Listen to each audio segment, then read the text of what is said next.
Before we start, I think my bit of predictive analytics tells me that we have to anticipate a post-lunch and pre-coffee lull, right?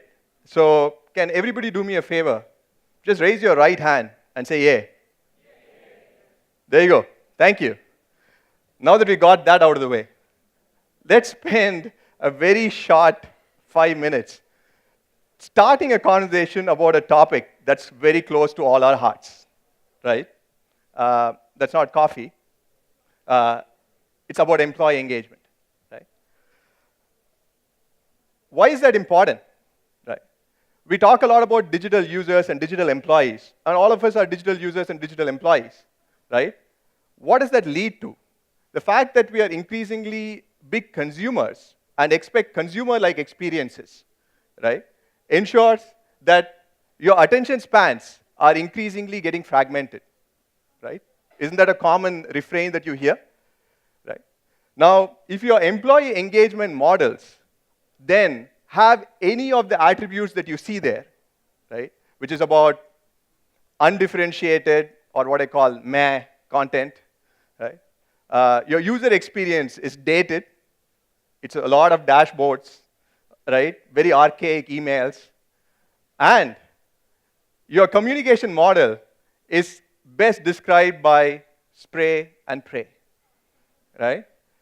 If this is what one or more of these attributes are what are attributes of your engagement model, then it's not going to help you get the desired employee engagement levels that we actually all look forward to, right? So can we do any better? I think we can, and I think that's why we're all here. And let me start out by just what I present as the one-pager cheat sheet of what I call employee engagement, successful employee engagement in the digital age, right? The first is about using predictive analytics and personalization. What does that give you? It gives you content.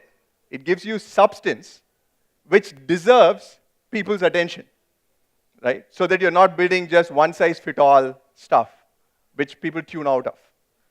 The second aspect is great user experience, so that your form of what you're presenting doesn't detract from the substance, but actually adds to it, right? And it's in tune with what digital users expect from a consumer-like experience, right?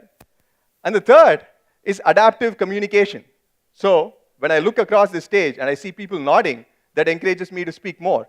When I see some people tuning out, I'm trying to basically gather their attention and see if I can bring them back in. If your employee engagement models are calendar-driven, right, one-size-fits-all, and don't take into account feedback that you should be listening to, right, that is something that you need to avoid. And if you do all of these, then you have what I call the golden trifecta as far as employee engagement is concerned, where your communication is interesting, right? It's personalized, and actually retains and attracts people's attention. That seems very difficult to do in earlier days, but thankfully, we have technology and all the buzzwords that can help you do all of this in a manner which is very easy to administer and very easy to launch. And I think that's why we're all here, right, to find out more. So let me just leave you very shortly with a case study of how a great employee engagement model worked, right? So we're talking about a BFSI company with about 9,000 plus employees across 5 cities. And what you're talking about is a preventive health management program, which is what Healthi does. So the first aspect of digital, as far as this aspect is concerned, was about convenience, right? And the next is context or personalization. So how did we solve convenience? We made the entire program almost entirely on-site, and the way you sign up for the program entirely digital. So it is the equivalent of doing something like Book My Show, right? Then it was about context. We have core intellectual property around chronic disease risk prediction, and we use that to give people personalized insights about their health, not only about their current state, but about future risks that could, be in the store if they don't take corrective action. So we actually had personalized, engaging content and dashboards, which actually ensured that we had a 5x year-over-year growth in participation, right? And as probably all of you know, preventive health programs are not what are considered top of mind or industry leading when it comes to participation. So when you look at this, a 500% increase year-over-year when it comes to participation is a great success measure, right? And more importantly, participation led to outcomes, right?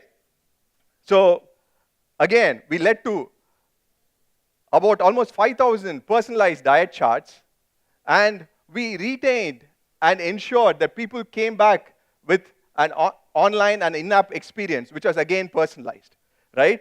This ensured the numbers that you see below, which are mind-boggling.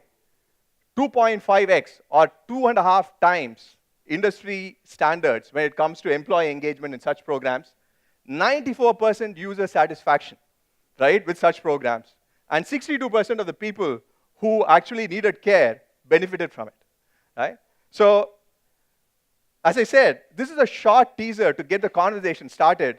I'd love to continue the conversation with us, with you, maybe outside, or we're also in stall C06. Come by and find out how a simple preventive health check can be personalized and insightful.